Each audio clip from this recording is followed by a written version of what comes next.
Hello everyone, so in this video we'll be taking a look at how we can use functions in Python. This is going to be a two-part video, so in the first video we'll be taking a look at what functions are and how we can define them. And in the second video we'll take a look at a more practical approach to functions. So before I actually begin to explain what a function is, let me show you an example of a function. So we've most likely used it. So a very simple function in Python is the min function. So what this function does is, by the name of it, it's minimum. So it takes in a value, which you put it in between these parentheses, and based on that value, it will produce a result. So this is an example of a function that takes in a value and returns a value. So let's have a list of numbers. So 1, 2, 3, and 4, and 5. Now, if you run this, we get 1, and that makes sense because we give it a type, we give it a data type of list, which contains numbers 1 to 5, and we want the minimum of that, so we get 1. Fairly straightforward. What's cool about this function is that every time we want to get a minimum of anything, and this also works with letters, so A, B, Z, and C. If you run this, we get A, because the way the minimum works when it comes to letters is it looks at the alphabet, so A all the way, which starts from the far left, through to Z, which is all the way through to far right. So if you get the minimum, it's looking at the left side, so the smallest, and that's A. So if you take A away and we run this again, whoops, we get B. So that's the minimum in the alphabet. It's the minimum. It's the one that comes first. Similarly, number works the same way. You have your 1, which is on the far left, and 5, which is on the far right. Gets the far left because 1 is smaller. Now the cool thing is, every time we want to actually get the minimum, we simply just call min. We give it a data type, so in this case a list, and we have a result. So every time we want to perform this operation, we simply call the min function without actually having to write all the code that actually gives us, or is supposed to give us, the right answer. Now, there are many benefits of actually having functions in your program. So one of the first ones, like I mentioned earlier, is that we don't actually have to rewrite all that code which makes up that task. So in this case, we don't actually have to write all the code to produce what min is producing. Instead, we simply call it by its name and it will perform its action. Another one, which is a big thing, is functions make your program a lot more modular, which basically means that if you have a big program, using functions will actually help you break the program down into smaller problems or smaller subsections of your program. So that's all well and good. So now what we can do is we can actually have a look and see how we can define functions of our own. So to start off, you have to always define the function before you call it. So let's create a function with just a basic functions. And to do that, we do def. You can think of it as define, and then just do a function name. And you have your open and closing parentheses and the colon over here. And you can just do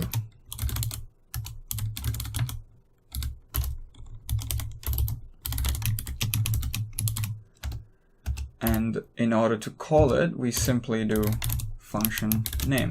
When we run this, we get does something. 3G, but yeah, does something. So remember, every time you define a function, you have to call the function after you defined it. You cannot have something like this, because the Python interpreter first tries to find what function name is, and code goes from top to bottom, and it's reached this part and it doesn't actually know what it is, which is why we have to always define the function before we call it. So this is at a very basic level what a simple function is. You have all sorts of things inside your function, which you've defined as over here, and when you actually call it, it'll do it. So this, in this case, our function just prints does something. Generally, you wouldn't really use a function of this format. It would be effective if you want to perhaps do something like, then we can, when you're maybe doing some kind of art in text, or some kind of header, you just do. And every time we call this, we have some kind of header here. So you would obviously have the proper name, but generally a function that's defined without any input and return values is just for printing purposes. Now we can define a function that takes parameters or arguments. So the main difference between a parameter and an argument is if we are defining a function and we want the user to put in values, we have to define those parameters.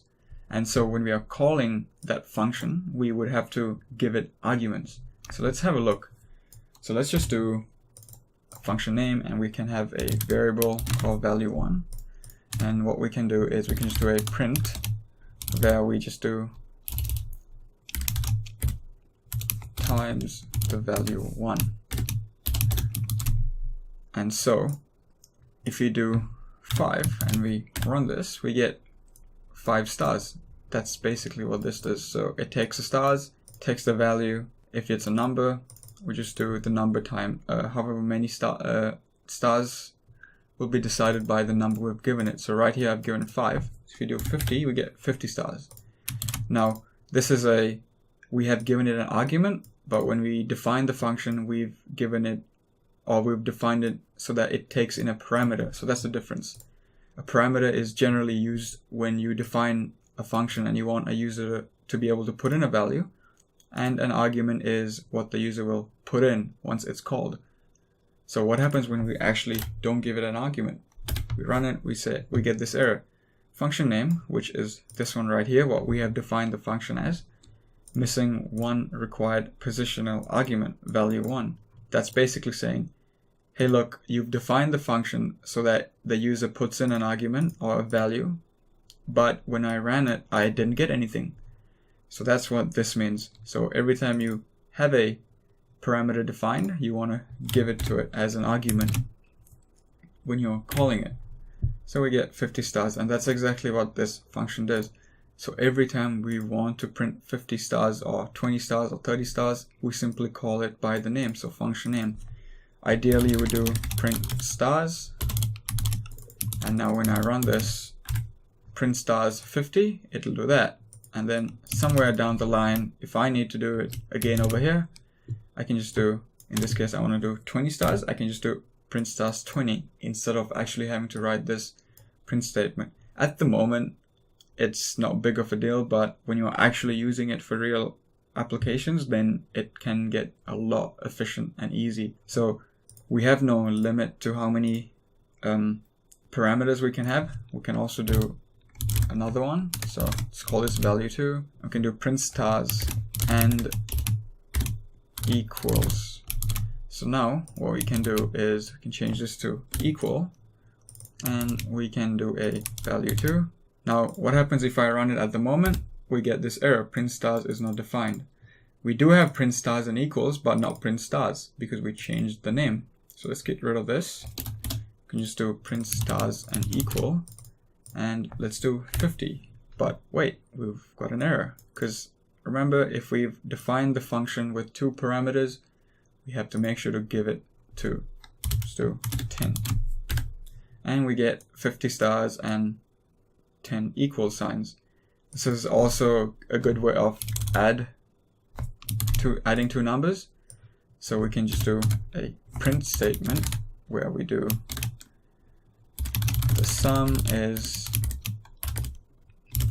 and just do value 1 plus value 2.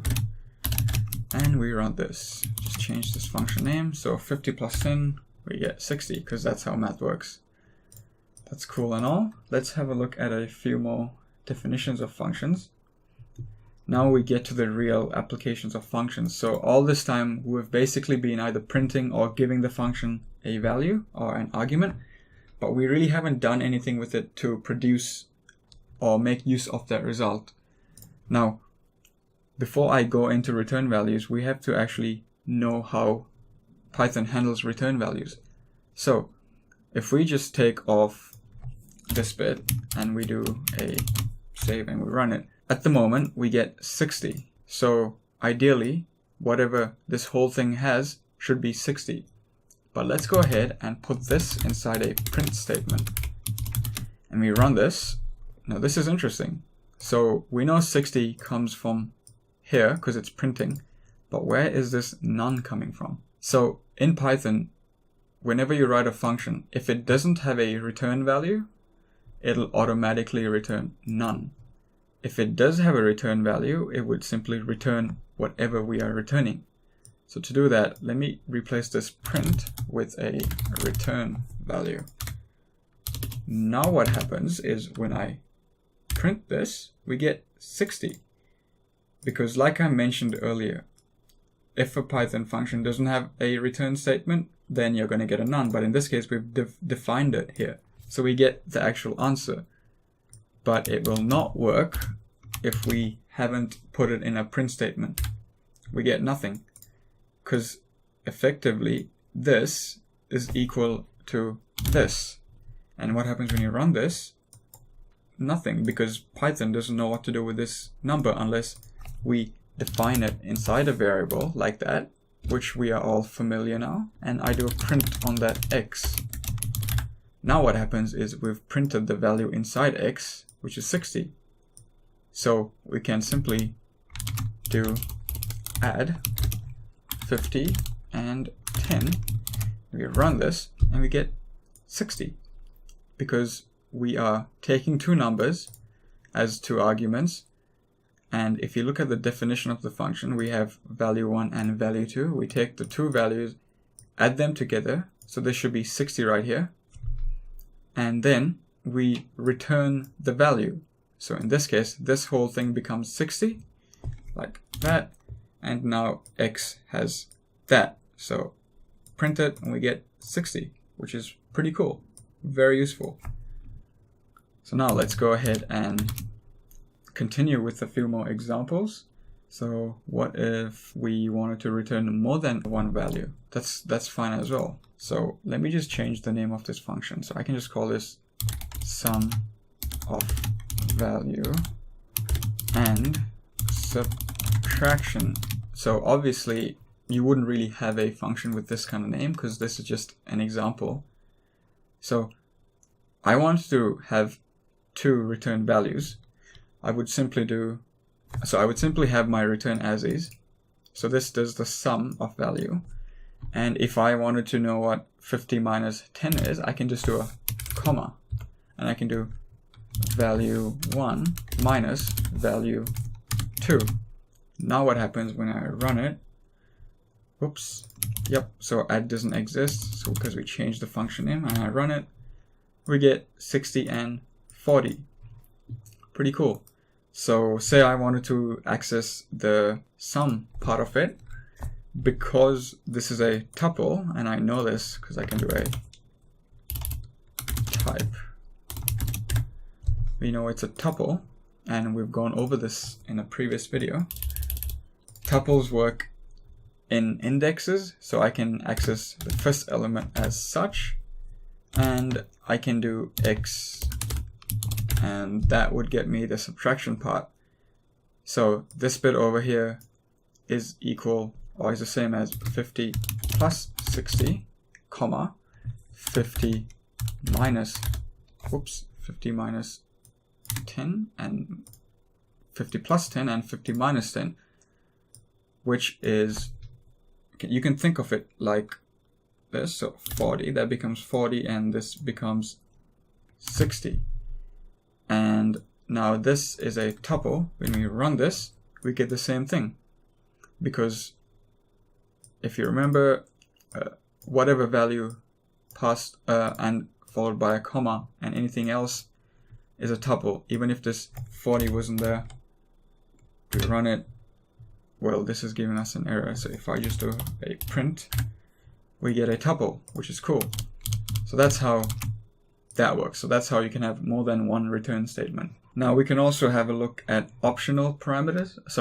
Optional parameters. So something can just come up with a random name for a function. So just go back to sum of value. Now optional parameters are pretty cool because if you want the user to not provide a answer for one of them, you could have a default value. So we can do value1 equals 0 and value2 equals 0. So when we do value1 plus value2, let's just go sum of value, change that, x, you run this, oops, well yeah, that makes sense because at the moment, actually let me run this without parameters. So when I do this, I get 0 because initially we have assigned a variable and we have already given it a value. Same with this. So every time we do a return, we have 0 plus 0. So this is how you know, and well, this is how you would run that optional parameter function. And the reason it's not throwing us an error or giving an error is because we've already in here said that, well, if the user doesn't give us anything, just use 0 and 0. And so we get 0. So now if I wanted to put a number in here like 10, run it, we only get 10 because 10 replaces a 0 over here. This becomes 10. Therefore, this has 10 plus 0. And so I can just do a 50. So now I get 60. So that's your optional parameters. Now, if you want one optional, one required, then you can just do that. And if I do 10, we get 10. And if I do that, we get that. But the only thing is we can't have it empty because we've mentioned that, okay, well, the user is going to give us one argument and that's always going to be there. And if the user wants, the user can give us one other additional argument. It doesn't have to be there. That's how you can think of it. Now, we can also go over how we can have multiple variables. So for instance, imagine you want to do a print shopping basket. Now, when you go to shop, you could either buy one item, you can buy 2 items, or you can buy 50 different items, or you don't even have to buy anything, you're just going shopping, just looking around. But if you think about it, if we just kept doing value 1 for one item, and then think, oh wait, the user might buy another item, then we do another one. Wait, you know what, he might actually buy another one, value, and it goes up to value 3. Clearly, we have a problem. We don't know how to, at the moment, cater to a user who will have variable number of items. But in Python, you could simply have it as such. So you have a star and just do values. And if you just do a return values, let's have a look and see what happens. So at the moment, we have a empty result, nothing. We don't have anything. And if you do a type in here, run it, it is in the form of a tuple.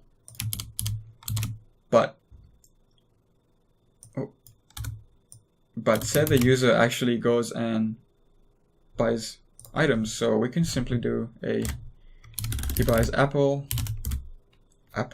yep, oranges, some ice cream, and some drinks. Now what happens when you run this is we pretty much get his shopping basket, which is pretty cool. So if he decides, oh wait, I don't have money for apples, let's get rid of apples, run this, I only get oranges, ice cream, and drinks. That's how you can have a parameter that accepts multiple different values. So I'm not restricted to a certain type of data, so I can even have numbers in here. I can have 1, ice cream. Funny, because I can even have a print statement in here. And we get none, followed by an empty line, because it does print. We know that when we have a print like this, it'll print an empty line. But because it's a function, if we don't give anything in, we get a none. And so we have that as a result here, and we have our drinks. And so there's not necessarily a limit. Obviously, you could have many different values in here, different types. You could even have a list of items like that. Doesn't really matter. We'll run that. We have a tuple, which consists of a number, a list, and a word. So that's how we do multiple variables or variable length parameters. And so in the next video, we'll actually be taking a look at function scopes before we go into more practical examples of how to use functions. I did mention that we would be taking a look at practical examples, but I figured that it is a lot more beneficial if you actually know what a function scope is and scopes in general. So till then, catch you in the next video.